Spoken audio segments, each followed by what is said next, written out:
ఖద్దర్ బట్టలు వేసుకొని చట్టసభల్లో కూర్చొని అధ్యక్ష అనాలని ఎవరికి మాత్రం ఉండదు చెప్పండి. అందుకే పదవులంటే చాలు నేతల్లో ఎక్కడ లేని ఉత్సాహం పొంగుకొస్తుంది. అది కూడా రిస్క్ లేకుండా ఎమ్మెల్యే కోటాలో మండలిలోకి అడుగుపెట్టే స్థానం కావడంతో అధికార కాంగ్రెస్లో పోటీ ఇంకాస్త తీవ్రంగా నెలకొందట. ఇప్పటి నుంచే లాబింగ్కు తెరలేపారట. ఇంతకు ఎమ్మెల్యే కోటా ఎమ్మెల్సీ స్థానాన్ని కాంగ్రెస్ నాయకత్వం ఎవరికి ఇవ్వబోతోంది? పోటీలో ఉన్న నేతలెవరు? ఈసారి హస్తానికి ఎన్ని సీట్లు దక్కబోతున్నాయి? వాసి స్టోరీ. తెలంగాణలో ఎమ్మెల్సీ ఎన్నికల హడావిడి జోరుగా నడుస్తోంది. మండలిలో వరుసగా సీట్లు ఖాళీ అవుతూ ఉండడంతో ఏమాత్రం లేట్ చేయకుండా భర్తీ ప్రక్రియను ముమ్మరం చేస్తోంది ఎన్నికల సంఘం. పట్టభద్రులు, టీచర్ ఎమ్మెల్సీ స్థానాలకు ఇంకా పోలింగ్ ముగియకముందే ఎమ్మెల్యే కోటాలో ఎమ్మెల్సీ స్థానాలకు స్కెడ్యూల్ విడుదలైంది. మార్చి 29న 5 ఎమ్మెల్సీలు రిటైర్ అవుతున్నారు. వీరిలో బీఆర్ఎస్ పార్టీకి చెందిన మహమ్మద్ అలీ, సత్యవతి రాథోడ్, సేరి సుభాష్ రెడ్డితో పాటు కారు దిగి కాంగ్రెస్లో చేరిన ఎగ్గే మల్లేశం ఉన్నారు. ఎంఐఎం నుంచి చెందిన మీర్జా రియాజుల్ హసన్ ఉన్నారు. ఒక్కో ఎమ్మెల్సీ ఎన్నికకు 24 మంది శాసనసభ్యుల మద్దతు అవసరం ఉంటుంది. 5 స్థానాలకు ఎమ్మెల్యేలే ఓటు వేసి ఎమ్మెల్సీని ఎన్నుకుంటారు. దీంతో ఎమ్మెల్యేల సంఖ్యాబలం పరంగా ఏ పార్టీ ఎన్ని స్థానాల్లో పోటీ చేస్తుంది, ఎవరి ఖాతాలో చేరనుంది అనేది ఉత్కంఠ రేపుతోంది. మార్చి 3వ తేదీన ఎన్నికల నోటిఫికేషన్ విడుదల కానుంది. మార్చి 20వ తేదీన ఉదయం 9 గంటల నుంచి సాయంత్రం 4 గంటల వరకు పోలింగ్ ఉంటుంది. సాయంత్రం 5 గంటలకు ఓట్లను లెక్కిస్తారు. సాధారణ ఎన్నికల్లో పోటీ చేస్తే అభ్యర్థులు నిత్యం ప్రజల్లో తిరగాలి, భారీగా డబ్బులు ఖర్చు పెట్టాలి. అయినా గెలుస్తామనే గ్యారంటీ ఉండదు. అదే ఎమ్మెల్యే కోటాలో అయితే పార్టీ నుంచి టికెట్ వస్తే చాలు ఎమ్మెల్సీగా మండలిలో అడుగుపెట్టి అధ్యక్ష అనొచ్చు. దీంతో రిస్క్ లేకుండా మండలి బాట పట్టేందుకు నేతలు ఇప్పట్నుంచే సన్నద్ధమవుతున్నారు.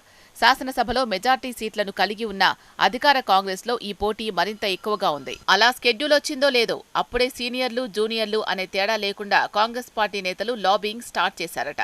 ఎవరి స్థాయిలో వారు అధిష్టానాన్ని ప్రసన్నం చేసుకునే పనిలో ఉన్నారట. తెలంగాణలో ఎమ్మెల్యే కోటాలో మొత్తం 5 ఎమ్మెల్సీ స్థానాల భర్తీకి స్కెడ్యూల్ రిలీజ్ అయింది. ఈ 5 స్థానాల్లో 4 స్థానాలు కాంగ్రెస్ పార్టీకి దక్కే అవకాశం ఉంది. మరొక స్థానం బీఆర్ఎస్ లేదా ఎంఐఎంకు ఖాతాలో చేరే ఛాన్స్ ఉంది. కాంగ్రెస్లో 4 సీట్ల కోసం ఆశావహుల లిస్ట్ పెద్దగానే ఉందట.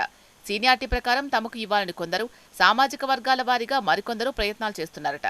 అందులో ఓసీల నుంచి మాజీ ఎమ్మెల్సీ జీవన్ రెడ్డి, కుసుమకుమార్, జగ్గారెడ్డి, సామ రామ్మోహన్ రెడ్డి, రోహిన్ రెడ్డి, అయోధ్యరెడ్డి, సీఎం సలహాదారుడు వేం నరేందర్ రెడ్డి, ప్రభుత్వ సలహాదారుడు హర్కర వేణుగోపాల్, సినీ నిర్మాత బండ్ల గణేష్, ఇక దళితుల నుంచి అద్దంకి దయాకర్, సంపత్ కుమార్, రాచమల్ల సిద్దేశ్వర్లు రేసులో ఉన్నారట.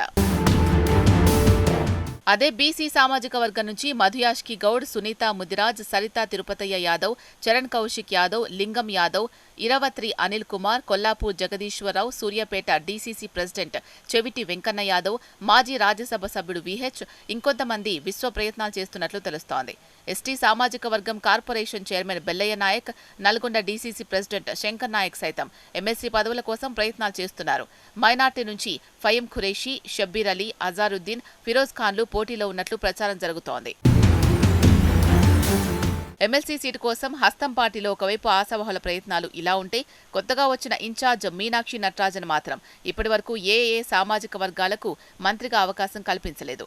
రానున్న మంత్రివర్గ విస్తరణలో అవకాశం లేని కులాలకు, యువ నాయకులకు, అసెంబ్లీ టికెట్లను త్యాగం చేసిన వారికి రాహుల్ గాంధీ హామీ మేరకు జనాభా దామాషా ప్రకారం ఆయా కులాలకు రాజకీయ ప్రాతినిధ్యం అనే అంశాన్ని పరిగణలోకి తీసుకుని ఎమ్మెల్సీ స్థానాలను భర్తీ చేస్తారని గాంధీభవన్లో ప్రచారం జరుగుతోంది. రాష్ట్రంలో మెజార్టీ జనాభా ఉన్న కులాలు అయిన ముదిరాజ్, గొల్లకురుమ, ముస్లిం, దళిత సామాజిక వర్గాలకు ఈ 4 ఎమ్మెల్సీ స్థానాల్లో ఒక్కొక్కరికి ఒక్కో అవకాశం కల్పించడం వల్ల ఆయా వర్గాలకు రాహుల్ గాంధీ హామీ ఇచ్చినట్లు న్యాయం చేసిన వారవుతారని అంటున్నారు రాజకీయ విశ్లేషకులు. అసెంబ్లీలో ప్రస్తుతం కాంగ్రెస్కు 65 మంది, బీజేపీకి 8, ఎంఐఎంకు 7, సిపిఐకి 1 ఎమ్మెల్యే ప్రాతినిధ్యం వహిస్తున్నారు. ప్రధాన ప్రతిపక్షం బీఆర్ఎస్ నుంచి 38 మంది ఎమ్మెల్యేలుగా గెలవగా వారిలో 10 మంది హస్తం కండువా కప్పుకున్నారు. మిగిలిన 28 మంది ఎమ్మెల్యేలతో కారు పార్టీకి 1 ఎమ్మెల్సీ దక్కే ఛాన్స్ ఉంది.